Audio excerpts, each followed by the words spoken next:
Hello my dear self squad, ఎలా ఉన్నారు మీరందరూ? This is your master teacher Sumiya Shaikh. And ఈరోజు మనం ఈ ఎక్స్క్రీషన్ చాప్టర్లో పార్ట్ 2లో కిడ్నీ ట్రాన్స్ప్లాంట్ ఎలా జరుగుతుంది, ఇంకా మన బాడీలో మన ఫేస్ మీద ఇలా బాడీ మీద పింపుల్స్ ఎలా వస్తాయి, ఇంకా ఏవైనా ఎక్స్క్రీటరీ ఆర్గన్స్ ఉన్నాయా కిడ్నీ ఒక్కటే కాకుండా, వాటన్నిటి గురించి నేర్చుకోబోతున్నాం. సరే పదండి, అయితే మన సెషన్ స్టార్ట్ చేసేద్దాం. స్టార్ట్ చేసే ముందు మన కమెంట్స్కి రిప్లై ఇవ్వాలి కదా. Ma'am please start classes for class 9 Chinni Nagalakshmi. అవునండి, ఖచ్చితంగా స్టార్ట్ చేసేద్దాము. అజయ్ సార్ ఆల్రెడీ టిష్యూస్ చెప్తున్నారు. సో FA2కి టిష్యూస్ ఉంది కాబట్టి you can prepare from that. User DB hi, Pravallika hi, user ED ma'am 9th class 5th lesson diversity in living organisms. అవునండి, FA2కి ఇప్పటికీ ప్రజెంట్కి మీకు టిష్యూస్ చాప్టర్ ఉంది కాబట్టి అజయ్ సార్ టిష్యూస్ చెప్తున్నారు. సో దాని తర్వాత మనం నెక్స్ట్ FA2 అయిపోయాక ఇవన్నీ కంప్లీట్ చేసేద్దాం సరేనా, ఈ chapters. So like share subscribe చేయడం మాత్రం మర్చిపోవద్దండి. అండ్ ఎక్స్క్రీషన్ చాప్టర్లో మనం ఈరోజు చూడండి మనం ఏమేమి నేర్చుకోబోతున్నామంటే ఎక్స్క్రీషన్ ఆఫ్ వేస్ట్ మెటీరియల్స్, ప్లాంట్స్లో ఈ వేస్ట్ మెటీరియల్స్ అవన్నీ ఎలా ఎక్స్క్రీట్ అవుతాయి, ఇంకా మెథడ్స్, కొన్ని ప్లాంట్స్లో ఎలాంటి మెథడ్స్ ఉంటాయి వాటిలో ఉన్న వేస్ట్ని ఎక్స్క్రీట్ చేయడానికి, ఇంకా ప్రాసెస్ ప్లాంట్స్లో ఎక్స్క్రీషన్ ప్రాసెస్ ఏవైతే ఉందో దాని గురించి, ఇంకా ప్లాంట్స్ అండ్ యానిమల్స్లో ఎక్స్క్రీషన్ ప్రాసెస్ గురించి కంపేర్ చేసుకొని చదువుకుంటాం. సో మీకు తెలుసా, ఫస్ట్ కిడ్నీ ట్రాన్స్ప్లాంటేషన్ అనేది ఒక ఐడెంటికల్ ట్విన్స్ మధ్య జరిగింది. ఒక్క నిమిషం.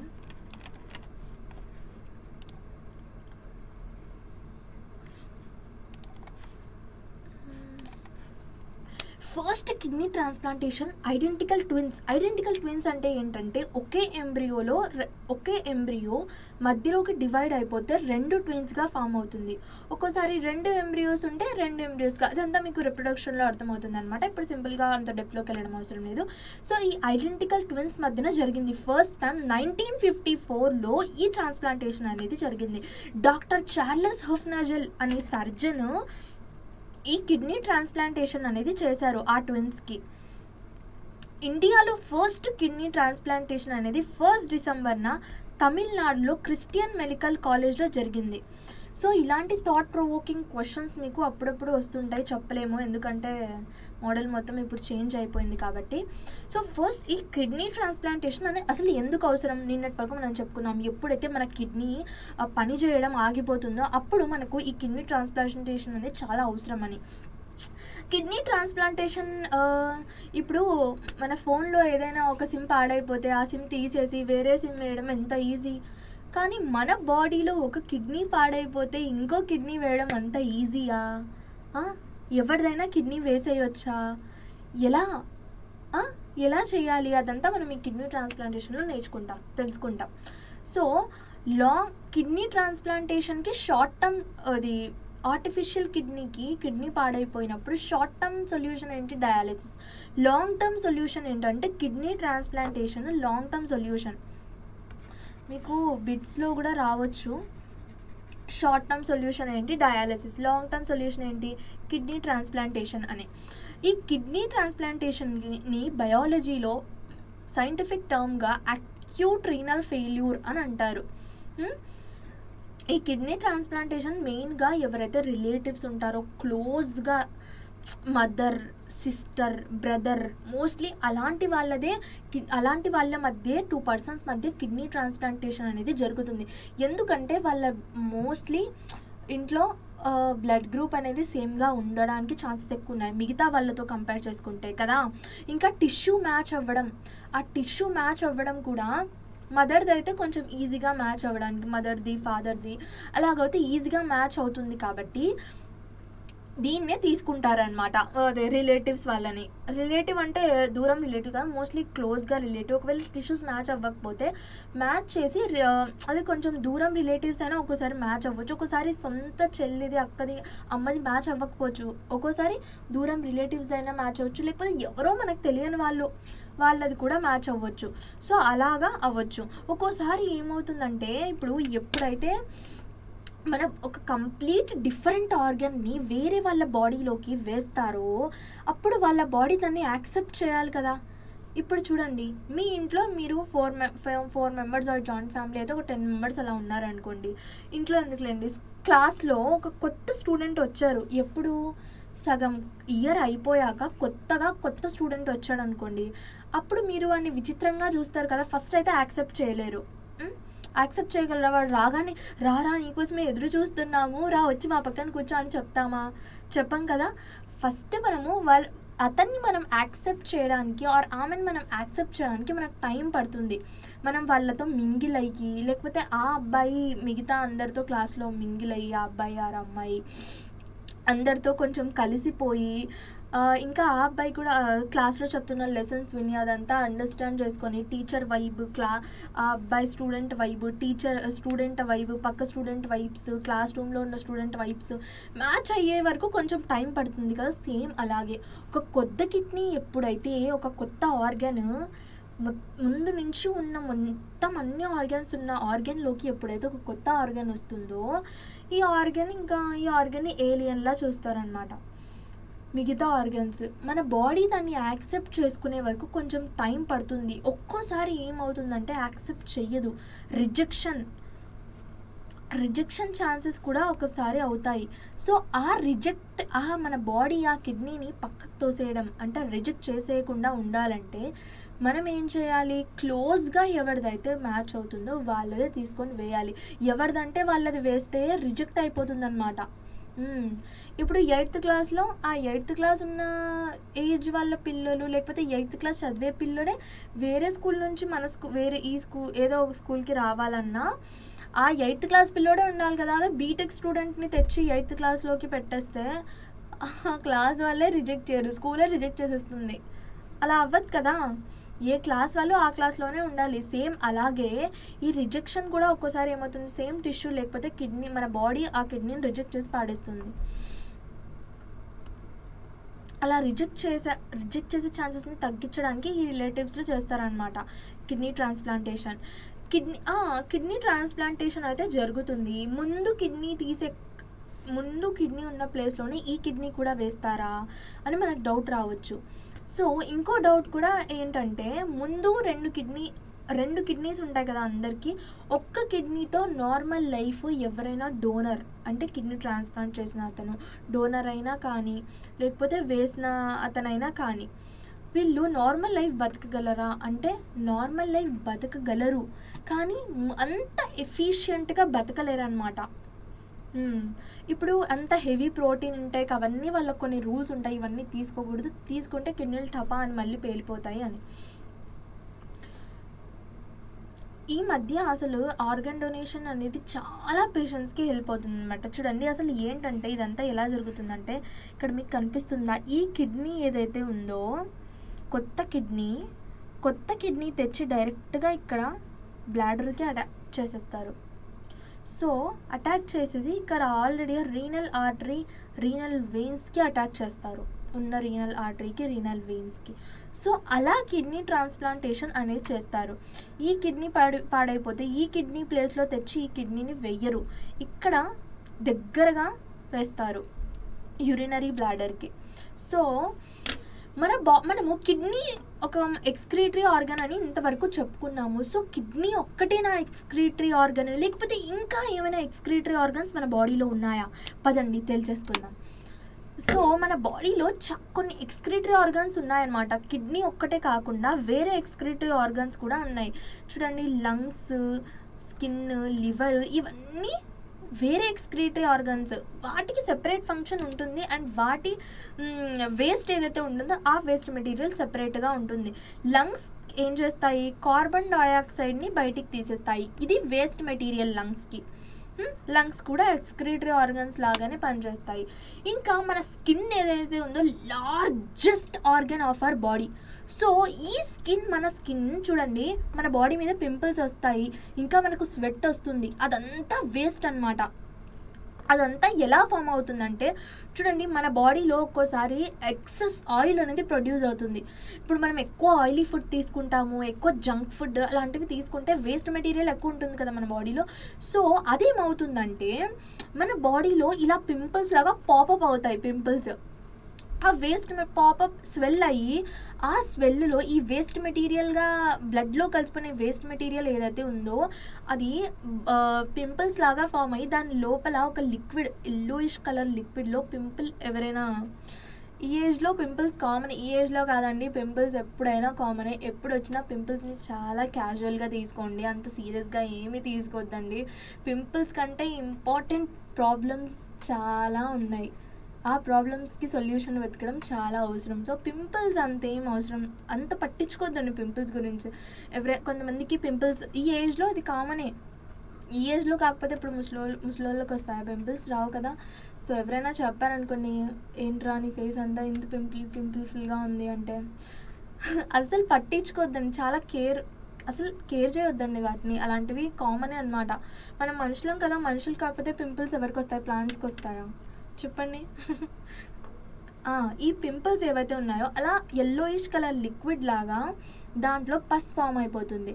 ఆ పసే చూడండి పింపుల్స్ మొత్తం అలా క్రియేట్ అయిపోతుంది. స్వెట్ ఏదైతే ఉందో మన బాడీలో ఎక్సెస్ వాటర్ ఎప్పుడైతే ఉంటుందో, మనకు సమ్మర్లో చాలా స్వెట్ వస్తుంది, హీట్ ఎప్పుడైతే మన బాడీలో ప్రొడ్యూస్ అవుతుందో ఆ టైంలో మన స్కిన్ ఏం చేస్తుందంటే మన బాడీ టెంపరేచర్ని తగ్గించాలంటే ఎవాపరేషన్ జరగాలి. ఎవాపరేషన్ జరిగి మన బాడీలోని వాటర్ అంతా స్వెట్గా వాటర్ లాగా మారిపోయి మన బాడీ స్కిన్ పోర్స్ ఏవైతే ఉంటాయో ఆ స్కిన్ నుంచి బయటకు వచ్చేస్తుంది. ఆ స్వెట్తో పాటు కొంచెం మెటబాలిక్ వేస్ట్ అనేది కూడా బయటకు వచ్చేస్తుంది, కొంచెం అమౌంట్స్ ఆఫ్ సాల్ట్స్ కూడా బయటకు వచ్చేస్తాయి అన్నమాట. సిబేషియస్ గ్లాండ్స్ అనేవి ఈ వ్యాక్సెస్ ఆయిల్స్ ప్రొడ్యూస్ చేస్తాయి. ఈ గ్లాండ్స్ వల్లే మనకు బాడీ మీద ఫేస్ మీద పింపుల్స్ అనేటివి వస్తాయన్నమాట. చూడండి, ఆయిలీ స్కిన్ వాళ్ళకి ఇలా ఉంటుంది అండ్ డ్రై స్కిన్ వాళ్ళకి ఇలా ఉంటుంది. ఆయిల్ స్కిన్ వాళ్ళకంటే కొంచెం ఎక్కువ సెబేషియస్ గ్లాండ్స్ ఎక్కువ ఉంటాయి. సో సెబమ్ అంటే ఆయిల్, ఆ ఆయిల్ ఎక్కువ ప్రొడ్యూస్ అవుతుంది, అందువల్ల వాళ్ళ ఫేస్ మీద ఎక్కువ పింపుల్స్ అవి ఇవి అనేటివి ఉంటాయి. లివర్ బైల్ పిగ్మెంట్స్ అనే కొన్ని టైప్ ఆఫ్ పిగ్మెంట్స్ని ప్రొడ్యూస్ చేస్తుంది. నేను చెప్పాను మీకు గుర్తుందా, యూరోక్రోమ్ అనే ఒక పిగ్మెంట్ వల్ల మన యూరిన్ అనేది ఎల్లో కలర్లో ఉంటుంది అని చెప్పాను. మన యూరిన్ ఒక్కో కలరు ఒక్కో మన హెల్త్ కండిషన్ని ఏం చెప్తారు ఇండికేట్ చేస్తుంది అనమాట.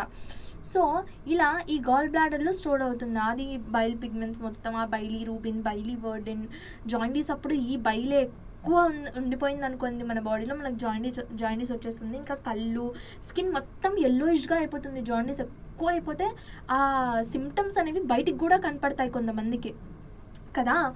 అలాగా బాడీ మీద మొత్తం దాని ఎఫెక్ట్ అనేది ఉండిపోతుంది. సో ఆలోచించండి, మొత్తం బాడీ మీద దాని ఎఫెక్ట్ ఉంటుందంటే, అది కనిపిస్తుందంటే ఎల్లోయిష్గా. లివర్ ఎంత bilirubin, biliverdin, bile juice అని ఎంత బైల్ జ్యూస్ ప్రొడ్యూస్ చేస్తుంది చూడండి. ఇంకా లివర్లో ఏం జరుగుతుందంటే RBCs life span 120 days.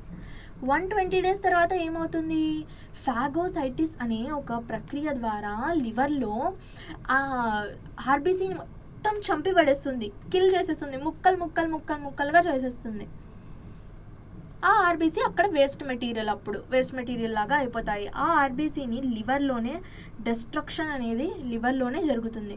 And urochrome urine ద్వారా వెళ్ళిపోతుందని లాస్ట్ సెషన్లో చెప్పుకున్నాము.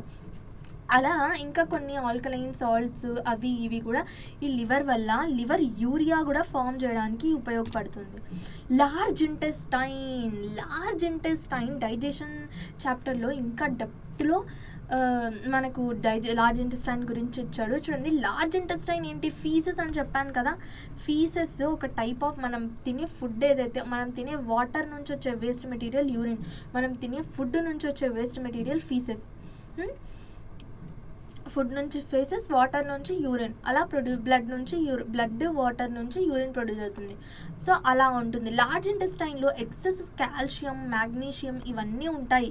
ఇవన్నీ ఎపిథీలియల్ సెల్స్ ఆఫ్ కాలన్ ఏవైతే ఉంటాయో అవన్నీ వీటిని ఎక్సెస్ని ఫీసెస్ లాగా కన్వర్ట్ చేసేస్తాయి. ఇది ఫీసెస్ అనేది నైట్రోజినస్ వేస్ట్.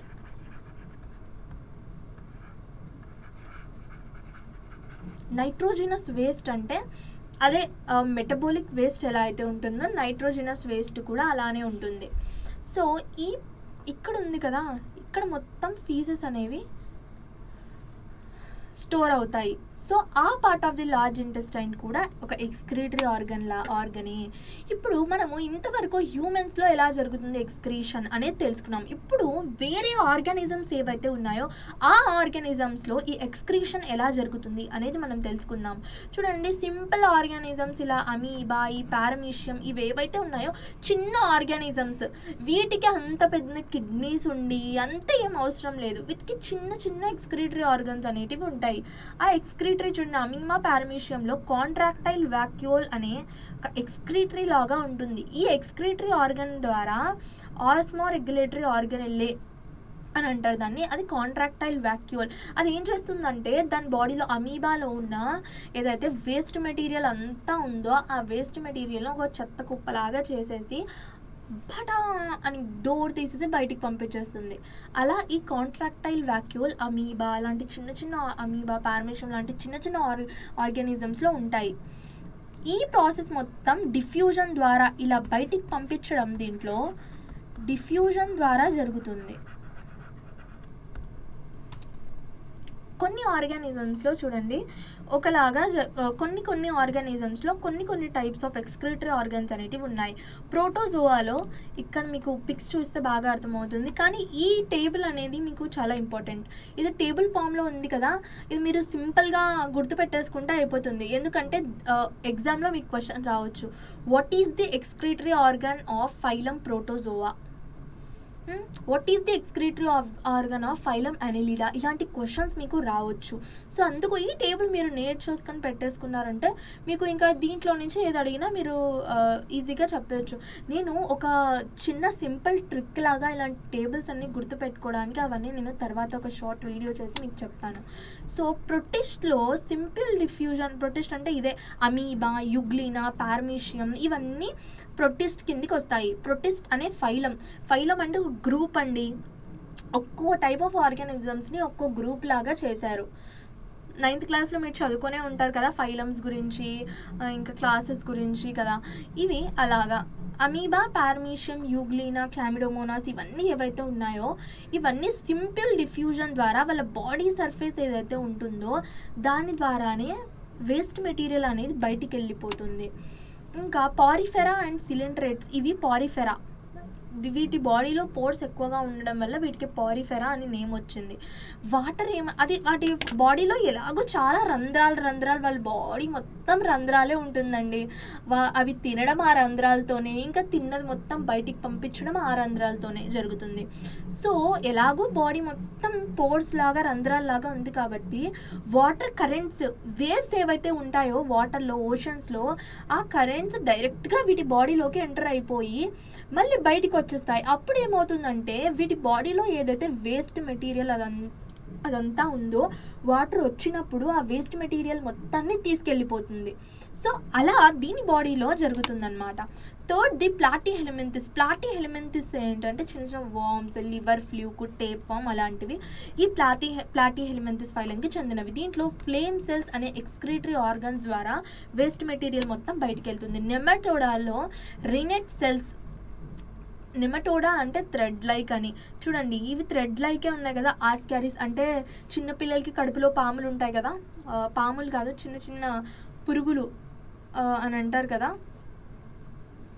అలాంటి చిన్న చిన్న పురుగులు ఈ రెనెట్ సెల్స్, ఆస్కారిస్ అనేవి ఆ చిన్న చిన్న పురుగులు. ఆ ఆస్కారిస్లో ఉండే ఎక్స్క్రీటరీ ఆర్గన్ ఏంటంటే రెనెట్ సెల్స్. అనలిడ్స్లో నెఫ్రీడియా అనే ఎక్స్క్రీటరీ ఆర్గన్స్ వల్ల, అనలిడ్స్కి ఎగ్జాంపుల్ లీచ్ అంటే జలగలు, ఇంకా ఎర్త్ వార్మ్స్ అలాంటివన్నీ అనలిడ్స్ కిందికి వస్తాయి. దానిలో నెఫ్రీడియా అనేవి ఉంటాయి. ఆర్థ్రోపోడ్స్ అంటే గ్రీన్ గ్లాండ్స్, మాల్ఫిజియన్ ట్యూబ్యూల్స్ ఈ ఆర్థ్రోపోడాలో ఉంటాయి. ఆర్థ్రోపోడా అంటే స్పైడర్, ఇంకా మైస్ అంటే మన లైస్ అది ఉంటుంది కదా, ఇంకా మైట్స్ ఏమంటే మన స్కిన్ మీద అవి పాకుతాయి అన్నమాట. వాటిని మైక్రోస్కోప్లో చూసారంటే మీరు అసలు షాక్ అయిపోతారు. ఏంటబ్బా మన బాడీ మీద ఇలాంటి పురుగులు ఉన్నాయా, అవి మనకు కనపడడం లేదా అని ఖచ్చితంగా షాక్. నేనైతే ఫస్ట్ టైం ఈ మైట్స్ని వాటిని మైక్రోస్కోప్లో చూసినప్పుడైతే నేనైతే షాక్ అయిపోయానండి. నా దిమ్మె తిరిగిపోయింది. అసలు ఏంటి నా బాడీలో ఇన్ని చిన్న చిన్న మైక్రో ఆర్గానిజమ్స్ నా బాడీ మీద ఉంటే నాకు అసలు తెలీదా వాటి గురించి అని నేనైతే చాలా షాక్ అయిపోయాను. సో మీకు కూడా స్కూల్లో మైక్రోస్కోప్ చూపిస్తున్నారా? ఆర్గానిజమ్స్ మైక్రోస్కోప్లో పెట్టి చూపిస్తున్నారా? చూపించకపోతే చెప్పండి, మనం ట్రై చేద్దాం. అంటే వర్చువల్గా మీకు చూపించడానికి నేను ట్రై చేస్తాను. కమెంట్ చేయండి మీకు స్కూల్స్లో మైక్రోస్కోప్ గురించి, అదే ఎలా యూజ్ చేయాలి మైక్రోస్కోప్, ఇంకా మైక్రోస్కోప్లో ఏ ఆర్గానిజమ్స్ చూపించారో ఇంతవరకు కమెంట్ చేయండి. నాకు తెలుసుకోవాలని ఉంది, మీకు చూపిస్తున్నారా అంటే ప్రాక్టికల్గా మీకు చెప్తున్నారా లేదా అనేది. సో అలా బటర్ఫ్లై ఇవన్నీ ఆర్థ్రోపోడా కిందికి వస్తాయి. దీనికి గ్రీన్ గ్లాండ్స్, మల్ఫిజియన్ ట్యూబ్యూల్స్ అనే ఎక్స్క్రిటరీ ఆర్గాన్స్ అనేటివి ఉంటాయి. మొలస్కాలో మెటానెఫ్రీడియా, మొలస్కా అంటే ఏంటి? స్నేయిల్, నత్త, ఆక్టోపస్, వీటన్నిటిలో ఈ మెటానెఫ్రీడియా అనే ఎక్స్క్రిటరీ ఆర్గాన్స్ ద్వారా వేస్ట్ మెటీరియల్ మొత్తం బయటికి వెళ్ళిపోతుంది. ఎకినోడర్మేటా వాటర్ వాస్కులార్ సిస్టమ్. ఒక వాస్కులార్ సిస్టమ్ అనేది వాళ్ళ బాడీలో అనేది ఉంటుందన్నమాట. ఇప్పుడు స్టార్ ఫిష్ ఉందనుకోండి, అంత పర్ఫెక్ట్గా ఇప్పుడు నేను డయాగ్రామ్ డ్రా చేయలేను, ప్లీజ్ నా డయాగ్రామ్ చూసి నవ్వుకోండి, ఐ డోంట్ మైండ్. సో వాడి బాడీలో ఎలా ఉంటుందంటే కెనాల్ సిస్టమ్ లాగా ఉంటుందన్నమాట. ఇదంతా మీకు యాక్చువల్గా ఇంత డెప్త్లో ఇది అవసరం లేదు, but I'm explaining it just for the like మీకు ఒక ఐడియా రావాలి అని. సో ఇలా వాడి బాడీలో మొత్తం వాటర్ వాస్కులర్ సిస్టమ్ అనేది ఉంది. ఈ పైప్ లైన్స్ ఇక్కడ ఏదైతే ఇలా వేసానో నేను పైప్స్ లాగా, ఆ పైప్లో వాటర్ అనేది ఫ్లో అవుతుంది. ఫ్లో అవ్వడం వల్ల అక్కడ మొత్తం క్లీన్ అయిపోతుంది అనమాట. సీ ఉర్చిన్, వీటిని మనం చూసామనుకోండి అసలు అవి ఎనిమల్స్ లాగా ఒక ఆర్గానిజమ్స్ అని కూడా మనకు తెలియదు. ఈ starfish, sea urchin, sea cucumber, sea lily, అవి ప్లాంట్స్ లాగా ఏదో వేస్ట్, ఏదో రాక్స్ లాగా, అలా ఏదో వెజిటబుల్స్ లాగా అలా కనిపిస్తాయి. ఇంకా రెప్టైల్స్, ఏవ్స్, మమ్మల్స్ అంటే మనమే, హ్యూమన్స్. మనలో ఇంకా కిడ్నీస్ ఉంటాయి, అవే ఫిషెస్ మనలో. ఇప్పుడు ప్లాంట్స్ గురించి, ఎక్స్క్రిటరీ సిస్టమ్ గురించి నేర్చుకుందాం. సో మీరేమనుకుంటున్నారు? ఇప్పటికి ఈ సెషన్కి ముందు మీకు తెలుసా ప్లాంట్స్లో కూడా ఎక్స్క్రిటరీ సిస్టమ్ అనేది ఉంటుందా? చెప్పండి, ఉంటుందనుకుంటున్నారా లేదనుకుంటున్నారా? కమెంట్ చేయండి, నేను తర్వాత చూస్తాను. మీ కమెంట్స్ అన్నీ రిప్లై కూడా చేస్తాను. నేను మీ కమెంట్కి హార్ట్స్ కూడా ఇస్తున్నాను, నేను అబ్జర్వ్ చేస్తున్నారో లేదో. ఎనిమల్స్ లాగే సేమ్ ఎక్స్క్రిటరీ సిస్టమ్ లేదు, కానీ ప్లాంట్స్లో కూడా ఎక్స్క్రిటరీ సిస్టమ్ అనేది ఉంటుంది. చూడండి, ప్లాంట్స్ ఏ పార్ట్స్ ఎక్స్క్రీషన్కి హెల్ప్ అవుతాయి? Leaves, stem, roots. ఈ 3 ప్లాంట్ పార్ట్స్ ద్వారా ఇప్పుడు మనకు లంగ్స్, స్కిన్ అలా ఎలా ఉందో వీటికి కూడా లీవ్స్, స్టెమ్, రూట్స్ అలా పార్ట్స్ అన్నమాట ప్లాంట్స్కి. సో స్టొమాటా ఏదైతే ఉంటుందో ఫస్ట్ మనము లీవ్స్ నుంచి ఎక్స్క్రీషన్ ఎలా జరుగుతుందో చూద్దాం. లీవ్స్లో చిన్న చిన్న స్టొమాటా అనేవి ఉంటాయి. ఆ స్టొమాటా ఈ ఆక్సిజన్, ప్లాంట్స్కి వేస్ట్ మెటీరియల్ ఏంటి? ఆక్సిజన్ కదా. ఫుడ్ ఏంటి? Carbon dioxide. సో ప్లాంట్స్ ద్వారా చూసుకుంటే ప్లాంట్కి waste material oxygen. So oxygen అనే వేస్ట్ మెటీరియల్ని ప్లాంట్ ఫోటోసింథసిస్ ద్వారా కార్బన్ డైఆక్సైడ్ అవన్నీ ఫుడ్ ప్రిపేర్ చేసుకొని ఆక్సిజన్ని వేస్ట్ మెటీరియల్ లాగా బయటికి పంపించేస్తుంది. సో రెస్పిరేషన్లో మనకు వేస్ట్ మెటీరియల్ కార్బన్ డైఆక్సైడ్ ఎలాగో ప్లాంట్స్కి అలా ఫోటోసింథసిస్లో ఆక్సిజన్ వేస్ట్ మెటీరియల్ అన్నమాట. ఆ వేస్ట్తోనే మనం బతుకుతున్నాం కదా. ఇంకా ప్లాంట్స్ ఏం చేస్తాయంటే మన స్కిన్, మీకు తెలుసా మన స్కిన్ ఏదైతే ఉందో అది షెడ్ అవుతుంది. షెడ్ అవ్వడం అంటే డెడ్ సెల్స్ ఏవైతే ఉంటాయో ఆ డెడ్ సెల్స్ అన్నీ రాలిపోతుంటాయి, మనకు తెలియకుండానే రాలిపోతుంటాయి తెలుసా. ఎప్పుడైనా మనము బెడ్షీట్ యొక్క చిన్న పీస్ని మైక్రోస్కోప్లో పెట్టి చూసామనుకోండి, అది చూసి మీరు ఇంకా బెడ్షీట్ మీ లైఫ్లో ఎప్పుడు యూజ్ చేయలేరు, పక్కన పడేస్తారు. అలా అని కాదు, మీరు ఏమైనా చేయండి, మన డెస్కెల్స్ అనేవి మనం ఎక్కడ ఉన్నామో ప్రతి చోట అవి ఉంటాయి, కానీ మనకు కనిపించవు అంతే. ప్రతిదీ మైక్రోస్కోప్లో చూసామనుకోండి అసలు ఈ భూమి మీద బ్రతకలేమన్నమాట. సో చిల్గా ఉండాలి, అంతా ఆలోచించకూడదు. ఓసిడి వాళ్ళు ఉన్నారా ఎవరైనా? Any OCD people here? Comment down. మీరు మైక్రోస్కోప్లో చూస్తే అంత మీకు దిమ్మ తిరిగి బొమ్మ కనపడుతుంది. సో అలా లీవ్స్ ఏవైతే ఉన్నాయో అవి లీవ్స్ని మొత్తం ట్రీస్ ఏవైతే ఉన్నాయో రాలిపోయినా ఇంకా చాలా రోజుల నుంచి ఉన్న లీవ్స్ని షెడ్ చేసేస్తాయి. అది కూడా ఒక టైప్ ఆఫ్ వేస్ట్ మెటీరియల్ని తనలో నుంచి బయటికి పంపించేయడం. చూడండి, బార్క్ ఇది స్టెమ్కి related waste material. Bark, xylem, vacuole, ఈ 3 ద్వారా ఏదైతే ఉందో ఎక్స్క్రీషన్ జరుగుతుంది. చూడండి, బాక్స్ ఆఫ్ ఓల్డ్ ట్రీ. మనము ఇలా పెళ్ళలుగా పెద్ద పెద్ద ట్రీస్కి పెళ్ళలుగా ఈ నీమ్ ట్రీస్ అవి మన ఇంటి దగ్గర ఉంటాయి కదా. ఇప్పుడు అంత ట్రీస్ ఉన్నాయో లేదో నాకైతే తెలీదు, బట్ ఎన్టీఆర్ పార్క్ దగ్గర, గార్డెన్స్ దగ్గర అక్కడ ట్రీస్ అయితే నేను చాలా చూశాను. లుమినీ పార్క్ దగ్గర అక్కడ ట్రీస్ ఉన్నాయి దారి చుట్టూన, కొంచెం ఇటు సైడ్ ఉన్నట్టుగా నాకు గుర్తు. పెద్ద పెద్ద చెట్లే ఉన్నాయి. అండ్ ఇమ్లీబన్ బస్ స్టాండ్లో కూడా చాలా పెద్ద ట్రీ ఉంది కదా, ఇమ్లీబన్ ట్రీ. సో అలా దాని బార్క్ ఏదైతే ఎక్కువ పెద్ద పెద్ద ట్రీస్కి బార్క్ ఏదైతే ఉంటుందో అది పోయి మళ్ళీ కొత్త బార్క్ అనేది వస్తుంది. మనకు డెడ్ స్కిన్ పోయి ఎలా కొత్త స్కిన్ వస్తుందో సేమ్ ప్లాంట్స్కి కూడా అలాగే ఆ బార్క్ అనేది వెళ్ళిపోయి కొత్త స్కిన్ అనేది వస్తుంది, అవుటర్ లేయర్ అనేది. ఇంకా జైలం ఒక food connective tissue, transportation in ప్లాంట్స్లో మనం సర్క్యులేటరీ సిస్టంలో తెలుసుకున్నామన్నమాట జైలము, ఫ్లోయం గురించి. ఈ గమ్ అండ్ రేజిన్ అనేది ఏదైతే ఉందో అది జైలం బయటికి పంపించేస్తుంది. జైలం నుంచి అవి బయటకు వస్తాయి. జైలంలో ఏంటి, ఫుడ్ అండ్ న్యూట్రియంట్స్ కదా ట్రాన్స్పోర్ట్ అయ్యేది. సో అవి ఫామ్ అయ్యి బయటికి వచ్చేస్తాయి, జైలం నుంచి బయటకు వస్తాయి. ఇంకా లాటెక్స్, రబ్బర్ ట్రీస్ అనేవి కొన్ని ఉంటాయి. ఆ రబ్బర్ ట్రీస్ నుంచి రబ్బర్ ఏదైతే ఉంటుందో ఆ వచ్చిన రబ్బర్ని మనం ఇప్పుడు యూజ్ చేసుకుంటున్నాం అనమాట. మా మమ్మీ వాళ్ళు నేను చిన్నగా ఉన్నప్పుడు చెప్పేవాళ్ళు నేను చిన్నగా ఉన్నప్పుడు అప్పుడు మనం బాగా ఏం చక్క బుక్స్కి అన్ని కొత్త బుక్స్ వచ్చినప్పుడు తెచ్చుకోవడం, వాటికి కవర్ చేసుకోవడం, ఇంకా వాటికి గమ్ అది స్టిక్ చేసుకోవడం ఏదైనా అలా చేసేవాళ్ళం కదా. సో మా మమ్మీ ఒకసారి ఏం చెప్పారంటే వాళ్ళ ఇంటి దగ్గర ఏదో చెట్టు ఉండేదంట. సో ఆ చెట్టు ఇప్పటికీ కూడా నేను మొన్న రీసెంట్గా కూడా నాకు చూసినట్టు గుర్తు, అది గడ్డలాగా ఇలా ఉంటుందన్నమాట, బంక. ఆ బంకాని ఏం చేస్తారంటే తెచ్చి వాటర్లో నానబెడతారు, లేకపోతే కొంచెం వేడిగా ఉన్న వాటర్లో ఆ గడ్డలా ఉన్న బంకని వేసేసి దాని మీద క్లోజ్ చేసేసి పక్కన పెట్టేసామనుకోండి, కొంచెం సేపటికి అది ఇంత గమ్ లాగా తయారవుతుంది. మనకు ఇంత గమ్ బాటిల్ 5 రూపీస్, అదే వైట్ గమ్ అయితే 10 రూపీస్ అలా వస్తుంది కదా. సో కొంచెం ఇంత తీసుకొనైనా అది నానబెట్టామనుకోండి ఇంత గమ్ అనేది అవుతుంది. నేనైతే షాక్ అయిపోయాను ఒకసారి చూసి. అండ్ అది మనం బుక్స్కి స్టిక్ చేస్తే స్టిక్ కూడా బాగానే అవుతుంది. నేను స్టిక్ అవ్వదేమో అని అనుకున్నాను. ఎంతైనా న్యాచురల్ వస్తువులు ఆర్టిఫిషియల్ వస్తువుల కన్నా చాలా బెటర్ ఉంటాయండి. ఇంకోటి వాక్యూల్, ప్లాంట్లో వాక్యూల్, ఇది stores waste product. Contractile vacuole ఒకటి ఉంటుందని మనం ఇందాక అమీబాలో చెప్పుకున్నాం కదా. సో అలాగే ప్లాంట్స్లో కూడా ఒక వాక్యూల్ అనేది ఉంటుంది. ఆ వాక్యూల్ ఈ వేస్ట్ మెటీరియల్ ఏదైతే ఉంటుందో ఆ మొత్తం వేస్ట్ మెటీరియల్ని స్టోర్ మీరు ఎప్పుడైనా చూసారా చెట్టుకి? నేనైతే చిన్నప్పుడు ఏమనుకునేదాన్ని, చెట్టు నుంచి అలా రక్తం వచ్చినట్టుగా రెడ్ కలర్లో మనం చూసే ఉంటాము పార్కులకి అక్కడికి ఇక్కడికి వెళ్ళినప్పుడు.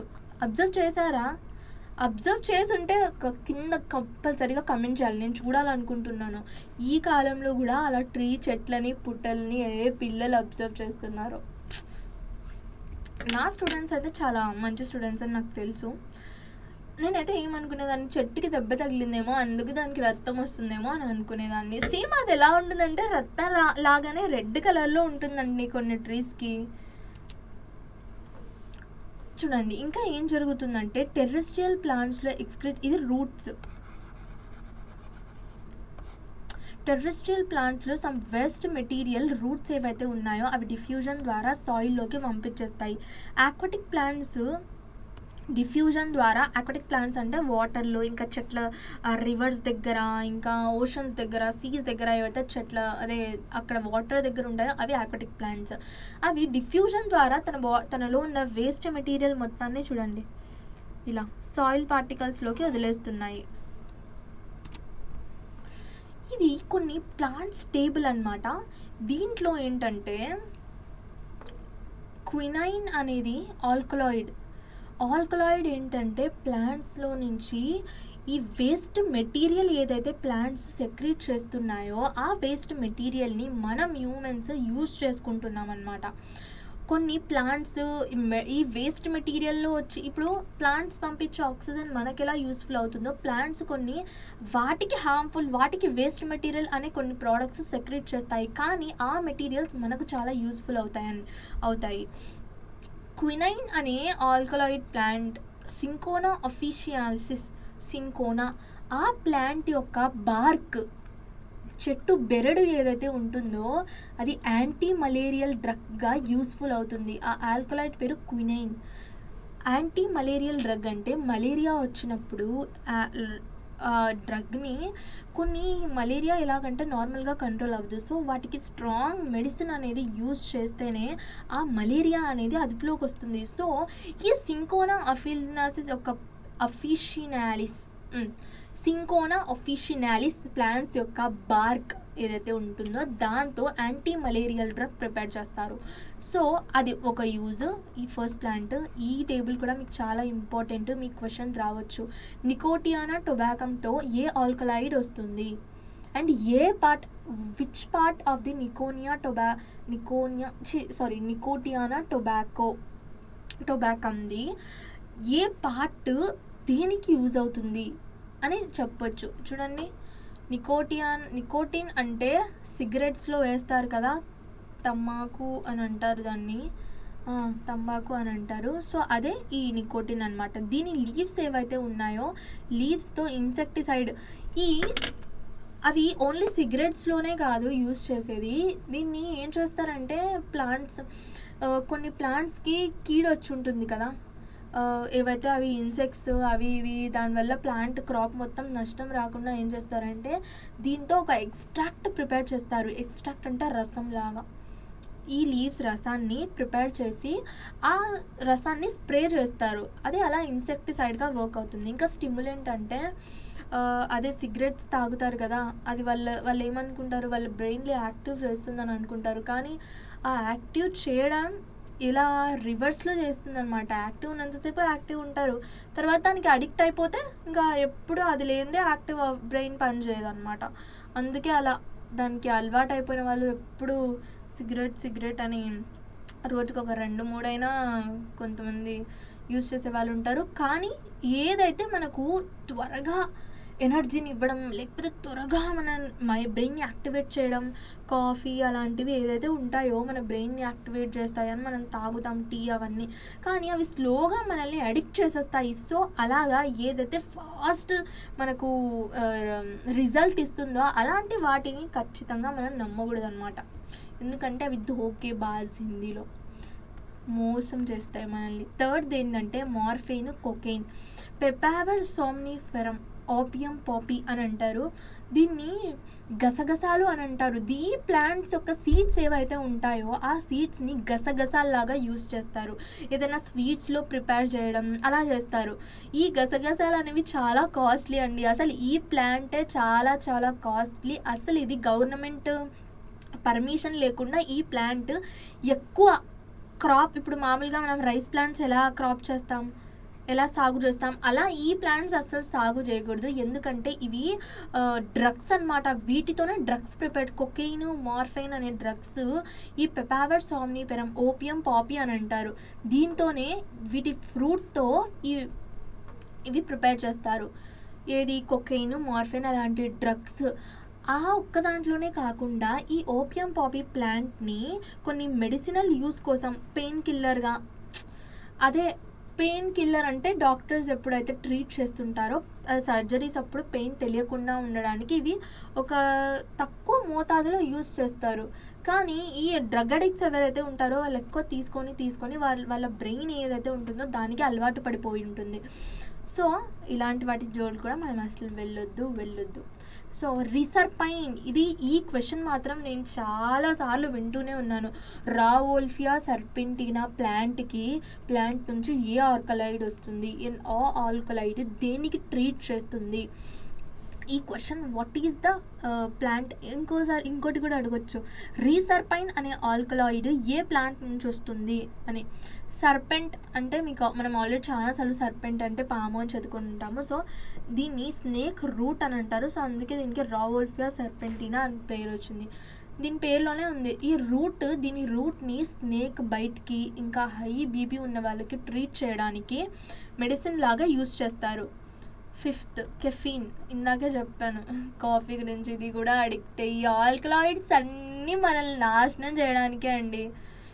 దీన్ని చూడండి, ప్రతి దాంట్లో మనం ప్రతిదాన్ని మనం మంచిగా యూస్ చేసుకోవచ్చు, ప్రతిదాన్ని మనం చెడుగా యూస్ చేసుకోవచ్చు. మన మీద డిపెండ్ అయి ఉంటుంది. కాఫియా అరేబికానా, coffee plant seeds central nerve stimulant, అదే బ్రెయిన్ని యాక్టివ్గా దిమాగ్కి బత్తి, బ్రెయిన్లో ఉన్న బల్బ్ని వెలిగిస్తాయి అని అంటారు. కానీ తర్వాత దాంతో లాసే కదా మనకు. నింబిన్, అజాడి రక్త indica, neem plant seeds, box, leaves antiseptic. అంటే పూర్వకాలంలో ఎక్కడైనా దెబ్బ తగిలితే అవి ఇవి ఈ నీమ్ ప్లాంట్ని దీన్ని బాగా గ్రైండ్ చేసేసి పెట్టేవాళ్ళు అనమాట. డాండ్రఫ్కి కూడా ఈ నీమ్ ప్లాంట్ యొక్క పేస్ట్ ఏదైతే ఉంటుందో అది చాలా బాగా వర్క్ చేస్తుంది. 7th scopolamine, దతూరా స్టెమోనియం. దతూరా అంటే ఆ ప్లాంట్ ఉంటుంది కదా, నేనైతే స్కూల్కి వెళ్ళేదారిలో చాలా చూసేదాన్ని ఇలాంటి ప్లాంట్స్. దీన్ని ఫ్రూట్ ఫ్లవర్ ఏదైతే ఉంటుందో అది సెడేటివ్గా యూజ్ చేస్తారు. సో ఈ దతూరా ప్లాంట్ని చిన్నపిల్లలు చాలా జాగ్రత్తగా చూసుకోవాలి అసలు చిన్నపిల్లల్ని. ఇదే దతూరా ప్లాంట్.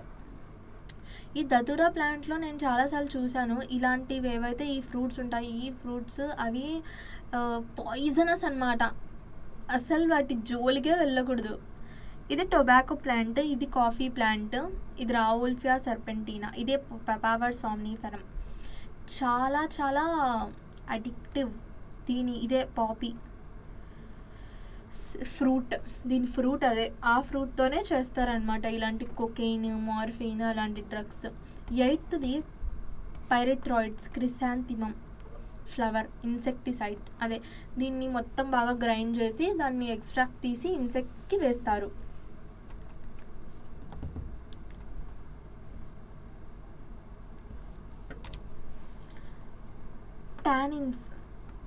టానిన్స్ అంటే కార్బన్ కాంపౌండ్స్. ప్లాంట్స్లో నుంచి ఎలాంటి కాంపౌండ్స్ వస్తున్నాయి చూడండి. ఇవి డిఫరెంట్ పార్ట్స్ ఆఫ్ ది ప్లాంట్స్లో స్టోర్ ప్లాంట్ ఉంటుంది. ఆ ప్లాంట్లోని డిఫరెంట్ పార్ట్స్లో ఈ టానిన్స్ కూడా ఒక టైప్ ఆఫ్ వేస్ట్ మెటీరియల్. ఇవన్నీ వేస్ట్ మెటీరియల్ అండి, కానీ వాటికి మనం యూజ్ చేసుకునే పర్పస్ వేరు. సో ఈ టానిన్స్ అనేటివి లెదర్ ఏదైతే ఉంటుందో లెదర్ని ట్యాన్ చేయడానికి అండ్ కొన్ని మెడిసిన్స్లో ట్యానింగ్ అంటే లెదర్కి కలర్ ఇవ్వడానికి. ఇప్పుడు లెదర్కి ఒక రకమైన షైనీ కలర్ ఉంటుంది కదా, ఆ కలర్ ఇవ్వడానికి ఈ టానిన్స్ని యూజ్ చేస్తారు. అవి అకేషియా లాంటి ప్లాంట్స్. ఇదే అకేషియా ప్లాంట్, ఇది కేషియా ప్లాంట్. ఇలాంటి ప్లాంట్స్ నుంచి మనకు ఆ టానిన్స్ అనేటివి వస్తాయి. ఇంకా రేజిన్ అంటే జిమ్నోస్పర్మ్స్, ఒక టైప్ ఆఫ్ అదే ఫైలం క్లాసెస్ అవి ఉంటాయి కదా, దాంట్లో specialised passages called resin passages. These are used in varnishes. Example pinus. Tannins ఎలాగైతే లెదర్కి ఒక కలర్ ఇవ్వడానికి యూజ్ చేస్తారో, ఈ రేజిన్ని కొన్ని ఐటమ్స్ ఉంటాయి, ఆ ఐటమ్స్ మీద షైనీ కలర్ని వార్నిష్ చేయాలి అని అంటుంటారు. ఆ షైనీ కలర్ని ఇవ్వడానికి ఈ పైనస్ ఇలాంటివి యూజ్ చేస్తారు. గమ్స్, నీమ్, అకేషియా నుంచి కొన్ని gum type of sticky substance వస్తుంది. ఇది రబ్బర్ ప్లాంట్ చూడండి. దీనికి ఏం చేస్తారంటే దాని పైన మొత్తం కొంచెం బెరడ్ ఏదైతే ఉంటుందో అది కట్ చేసేసి ఇలా ఒక మూసలాగా పెట్టేసి వదిలేస్తారా. ఏమవుతుందంటే ఇక్కడ నుంచి మొత్తం ఆ ఎక్స్ట్రాక్ట్స్ ట్రావెల్ అయ్యి ఈ మూసలోకి పడి కింద ఒక బౌల్ లాంటిది పెట్టుంటారు. ఈ రబ్బర్ మొత్తం వచ్చి అందులో స్టోర్ అవుతుంది. అలా దాన్ని కట్టి పెట్టేస్తారు చాలా రోజుల వరకు. సో వచ్చిన ఎక్స్ట్రాక్ట్ రబ్బర్ మొత్తం వచ్చి అక్కడ స్టోర్ అవుతుంది. తర్వాత ఆ రబ్బర్ని యూజ్ చేసుకుంటారు. ఇది వాటర్ అండ్ నేను ఇందాక చెప్పాను కదా, The gum swells by absorbing water and helps in the healing of damaged parts of the plant. ఇప్పుడు మనకు దెబ్బ తగిలితే ఎలాగైతే మనకు చెప్పాను కదా, ట్రాన్స్పోర్టేషన్ పార్ట్లో బ్లడ్ కోయాగులేషన్లో మనకు బ్లడ్ మొత్తం yellowish టైప్ ఆఫ్ ఒక సబ్స్టెన్సెస్ ఫామ్ అవుతుంది అని, సేమ్ ప్లాంట్స్కి కూడా ఎప్పుడైనా వాటికి దెబ్బ తగిలినప్పుడు ఈ గమ్ అనేది రిలీజ్ అవుతుంది. రిలీజ్ అయ్యి ఆ పార్ట్ని హీల్ చేసేస్తుంది. గమ్స్ చాలా అడెసివ్. మనము కొన్ని గమ్స్ని మెడిసిన్స్లో యూజ్ చేస్తాము, కొన్ని గమ్స్ని ఫుడ్లో కూడా యూజ్ చేస్తాము. కొన్ని ప్లాంట్ గమ్స్ ఎలా ఉంటాయంటే వాటిని కూడా నానబెట్టి తింటారు. అలా తింటే చాలా మంచిది హెల్త్కి అని చెప్తారు. ఏదంటే అది గమ్ తినేయడం అలా కాదు. కొన్ని డాక్టర్స్, ఆయుర్వేదిక్ డాక్టర్స్ వాళ్ళు రికమెండ్ చేస్తారు. వాళ్ళకే తెలుస్తాయి. మనం ఏది పడితే అది గమ్మే అని తింటే పోతాము. లాటెక్స్ కూడా sticky milky white substance. Gum కూడా కొంచెం ఇక్కడ కనిపిస్తుంది కదా మీకు, కొంచెం స్టిక్కీగా మిల్కీ వైట్గానే ఉంటుంది. ప్లాంట్స్ ద్వారా సెక్రీట్ అవుతుంది. అండ్ లాటెక్స్ స్టెల్స్ అండ్ లాటెక్ వెజిల్స్లో ఉంటుంది ఈ లాటెక్స్ అనేది. హీవియా బ్రెజిలియన్సిస్ అనే plant, rubber plant. What is the scientific name of rubber plant అని మీకు 1 మార్క్ క్వశ్చన్లో అడగొచ్చు. అప్పుడు మీరు ఏం చెప్తారు? హీవియా బ్రెజిలియన్సిస్ అని రాసిస్తారు. హీవియా బ్రెజిలియన్సిస్ బాగా గుర్తుపెట్టుకోండి. Rubber plant. And LaTeX from jatropha అనే ప్లాంట్ నుంచి కూడా మనకు లాటెక్స్ అనేది వస్తుంది. దాన్ని బయోడీజల్. జట్రోపా అనే ఈ ప్లాంట్ మాత్రం ఈ క్వశ్చన్ రావచ్చు, ఎందుకంటే బయోడీజల్ ప్లాంట్ ఆ క్వశ్చన్ నేను చాలా పేపర్స్లో చూశాను అనమాట. జట్రోపా ప్లాంట్ నుంచి వచ్చేది ఏదైతే ఆల్కలాయిడ్ ఉంటుందో, వేస్ట్ మెటీరియల్, ఎక్స్క్రీటరీ ప్రోడక్ట్, అది దేనికి యూజ్ చేస్తారు అని అడగొచ్చు మీకు. ఇప్పుడు మనం సోర్స్ ఆఫ్ బయోడీజల్ అని చెప్పేస్తాం. ఇదే జట్రోపా ప్లాంట్. చీవింగ్ గమ్, మనం చాలామంది చీవింగ్ గమ్ తింటుంటారు కదా. ఈ చీవింగ్ గమ్ ఒక స్టిక్కీ టైప్ ఆఫ్ సబ్స్టెన్స్ కదా.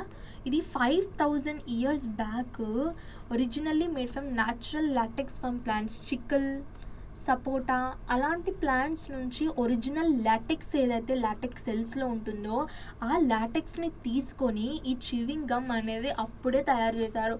సపోటాది మనము కొన్నిసార్లు సపోటా తింటాం కదా, అలా తిన్నప్పుడు మనకు టీత్కి మొత్తం ఒక వైట్ కలర్ లేయర్ అంటుకుపోతుంది. ఆ గమీ సబ్స్టెన్స్ అనిపిస్తుంది కదా. ఇలా ఒక టీత్ ఇంకో టీత్ ఇలా స్టిక్ చేసినప్పుడు మనకు స్టిక్కీగా అనిపిస్తుంది. సో అదంతా ఈ లాటెక్స్, ఈ గమ్మే అన్నమాట. పోలన్ గ్రెయిన్స్ మన బాడీలో ఎంటర్ అయినప్పుడు మనకు అలర్జీ అవి ఇవి కాజ్ చేస్తాయి. అవి కూడా నైట్రోజనస్ సబ్స్టెన్సే, మనకు అవి హార్మ్ఫుల్. కొందరికి స్కిన్ అలర్జీ అండ్ ఆస్తమా కూడా ఇస్తాయి. ఎగ్జాంపుల్ పార్థీనియం అనే ఒక ప్లాంట్, దాని పాలిన్ గ్రెయిన్స్ అవి మనకు ముక్కులోకి వెళ్తే మన స్కిన్కి తగిలితే కొంతమంది చాలా సెన్సిటివ్ ఉంటారు. అలాంటి వాళ్ళకి స్కిన్ ఎలర్జీస్ అండ్ ఆస్తమా వస్తుంది. Secretion and excretion. సిక్రీషన్కి ఎక్స్క్రీషన్కి డిఫరెన్స్ ఏంటి? Secretion versus excretion. క్రీషన్ same. X అంటే చెప్పాను కదా, X means out, just get out of my life అని అంటారు కదా. ఎక్స్ అంటే అలా. Excretion and secretion both nature అయితే సేమ్ అండి. కానీ సెక్రీషన్లో డిఫరెన్స్ ఏంటంటే ఎక్స్క్రీషన్లో వేస్ట్ మెటీరియల్ బాడీ నుంచి అవుట్ అయిపోతుంది, వేస్ట్. సెక్రీషన్లో ఏమవుతుందంటే ఒక టైప్ ఆఫ్ మెటీరియల్ ఏదో ఒకటి బయటికి వస్తుంది, కానీ అది వేస్ట్ అని చెప్పలేము. అది ఈ రెండిటికి డిఫరెన్స్.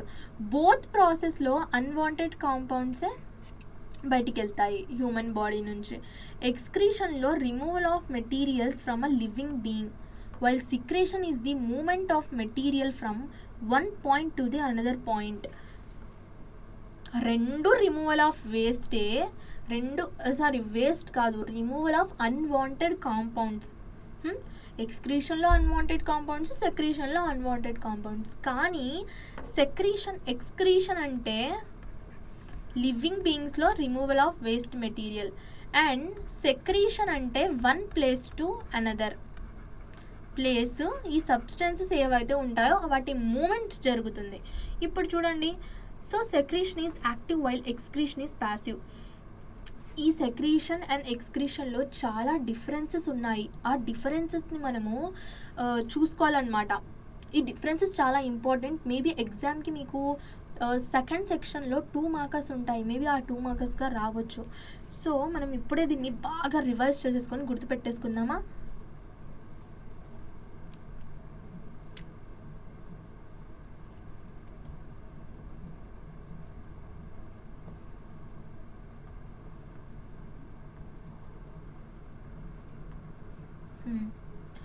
ఫస్ట్ది ఏంటి? ఎక్స్క్రీషన్ వర్సెస్ సెక్రీషన్ కదా. నేను ఇప్పుడు చేస్తున్నాను. ఒక బాక్స్ వేసేసుకొని మనం చిన్న చిన్న పాయింట్స్ రాసేసుకుందాం. నేను తర్వాత మీకు డీటెయిల్గా ఇచ్చాను. తర్వాత బాక్స్ సెక్రీషన్. ఫస్ట్ ప్రాసెస్ ఏంటి? అన్వాంటెడ్ కాంపౌండ్స్, రెండిట్లో అన్వాంటెడ్ కాంపౌండ్స్. ఇదేంటి? సెక్రీషన్ ఆఫ్ ఇదేంటి? అన్వాంటెడ్ మెటీరియల్ కదా. ఇది movement of material from one point to another point. Secretion అంటే ఇది రిమూవల్ మొత్తానికి బాడీ నుంచి బయటకు వెళ్ళిపోతాయి, కానీ ఇది ఒక చోటు నుంచి ఇంకో చోటుకి వెళ్తుంది. Secretion is active and excretion passive. ఇది యాక్టివ్గా జరుగుతుంది. మన ఎక్స్క్రీషన్లోకి ఈ టీయర్స్, యూరిన్, కార్బన్ డైఆక్సైడ్ అవన్నీ waste materials. Excretion waste material CO2. And సెక్రీషన్లో హార్మోన్స్, ఎంజైమ్స్, సెబమ్, ఆయిల్ లాంటివి ఏవైతే ఉంటాయో, హార్మోన్స్, ఎంజైమ్స్ అలాంటివి ఏవైతే ఉంటాయో అవన్నీ సెక్రీషన్ కిందికి వస్తాయి. ఇలా అదే plant, in the sense of ప్లాంట్లో చూసుకుంటే ఫాలింగ్ ఆఫ్ లీవ్స్ ఎక్స్క్రీషన్ కింద వస్తుంది. సెక్రీషన్లో రెజిన్స్, గమ్స్ అవన్నీ సెక్రీషన్ కిందకి వచ్చేస్తాయి. చూడండి, ఇది సెక్రీషన్కి నేను మళ్ళీ ఒక డెఫినేషన్ ఇచ్చేసి సింపుల్గా, it is the process of elimination of waste products produced by organisms into the surroundings. ఇది మొత్తానికి బయటికి వెళ్ళిపోవడం. It is the process of production of certain proteinaceous substances. ఇక్కడ ప్రోటీనేషియస్ సబ్స్టెన్సెస్ అది గుర్తుపెట్టుకోవాలి, such as hormones for the benefit of our body. ఇప్పుడు మనకు కోపం వచ్చినప్పుడు మన బాడీలో అడ్రినలిన్ అనే హార్మోన్ రిలీజ్ అవుతుంది. ఆ హార్మోన్ రిలీజ్ అవ్వడం సెక్రీషన్ కిందికి వస్తుంది. మన బాడీలో ఫీసెస్ ఉంటాయి, యూరిన్ ఉంటాయి, అదంతా బయటికి వెళ్ళడం ఎక్స్క్రీషన్. అదే ఈ కోపం తెచ్చే హార్మోన్ అడ్రినలిన్ రిలీజ్ అవ్వడం అది ఎక్స్క్రీషన్ కాదు, సెక్రీషన్.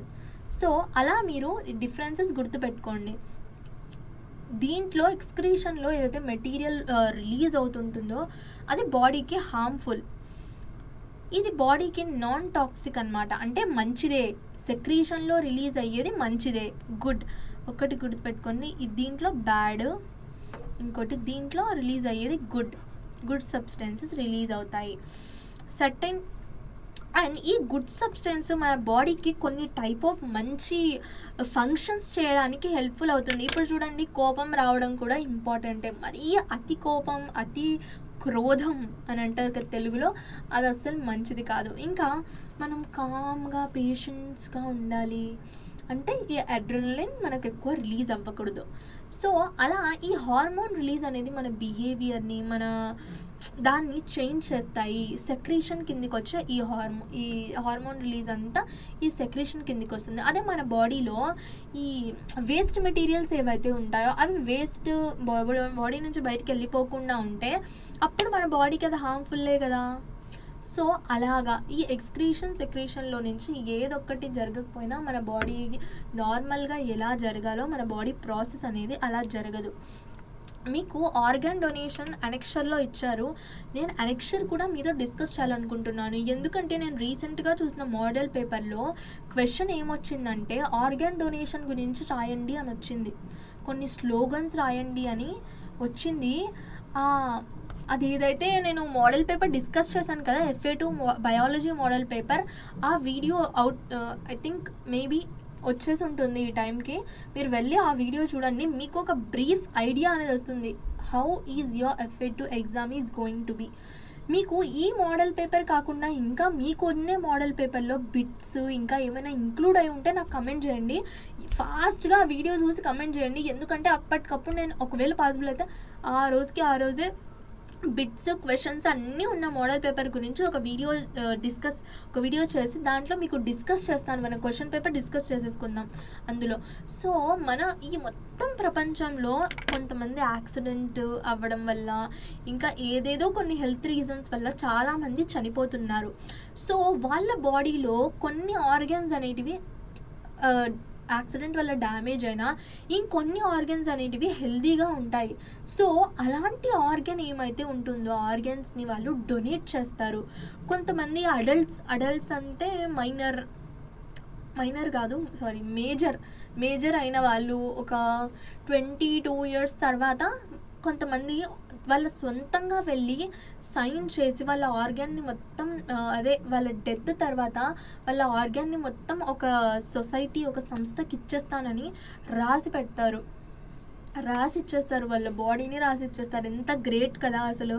మనకు కొంచెం చేతికి ఇంత ఏదైనా కట్ అవుతే అలా అవుతేనే మనం అస్సలు భరించలేము. అరే నాకు ఇక్కడ చేయి తెగిపోయింది, ఇలా దెబ్బ తగిలిందని 100 సార్లు చెప్పుకొని తిరుగుతాము. అలాంటిది బతికుండగానే బాడీ మొత్తాన్ని వేరే వాళ్ళకి ఇచ్చేయాలి, బాడీలో ఉన్న ఆర్గన్స్ని ఇవ్వడానికి రెడీ అయ్యి దాన్ని సిగ్నేచర్ చేయాలి అంటే చాలా గ్రేట్ కదా. అయినా బాడీది ఏముందండి, మనం చనిపోయాక ఎలాగూ అది ఎవరికి యూజ్ అవ్వదు. అట్లీస్ట్ ఇలాంటి ఆర్గన్ డొనేషన్ చేస్తే మన ఆర్గన్స్తో ఎవరో ఒకరు బతకనైనా బతుకుతారు కదా, ఒకరికి లైఫ్ ఇచ్చిన వాళ్ళం అవుతాము. మినిమమ్ హైదరాబాద్లో 25 పేషెంట్స్ ఒక్కో హాస్పిటల్లో ఆర్గన్ డొనేషన్ కోసం వెయిట్ చేస్తున్నారనమాట. అంత అవసరం ఉంది కిడ్నీ ట్రాన్స్ప్లాంటేషన్ కోసం. మెయిన్గా కిడ్నీ ట్రాన్స్ప్లాంటేషన్నే ఎక్కువ స్కేల్లో జరుగుతుంది ఆర్గాన్ డొనేషన్లో. ఎందుకంటే కిడ్నీ ట్రాన్స్ప్లాంటేషన్ అనేది మిగతా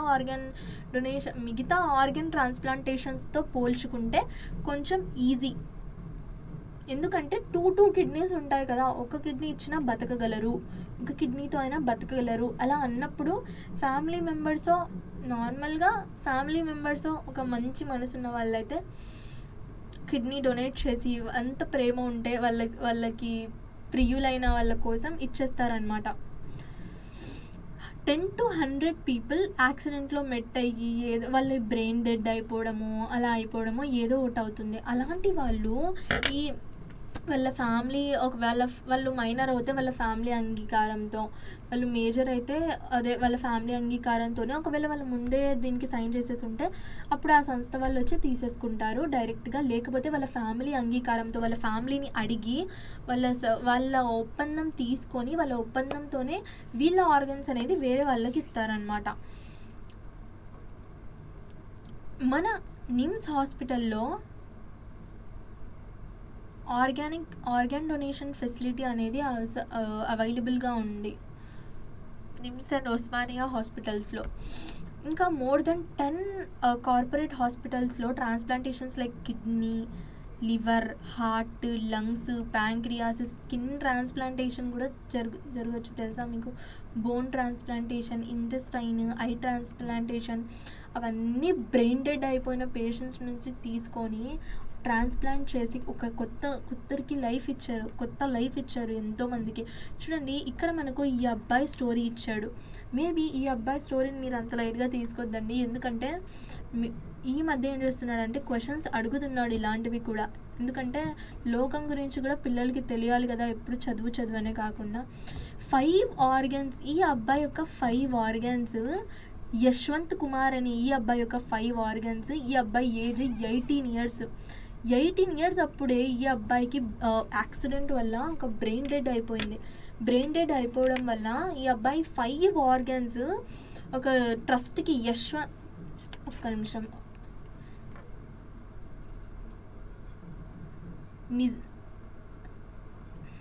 నిమ్స్ హాస్పిటల్లో ఈ అబ్బాయికి బ్రెయిన్ డెడ్ అయ్యాక యాక్సిడెంట్ అయ్యాక నిమ్స్ హాస్పిటల్లో ఈ అబ్బాయిని జాయిన్ చేస్తే అక్కడ జీవన్దాన్ కౌన్సిలర్స్ వాళ్ళు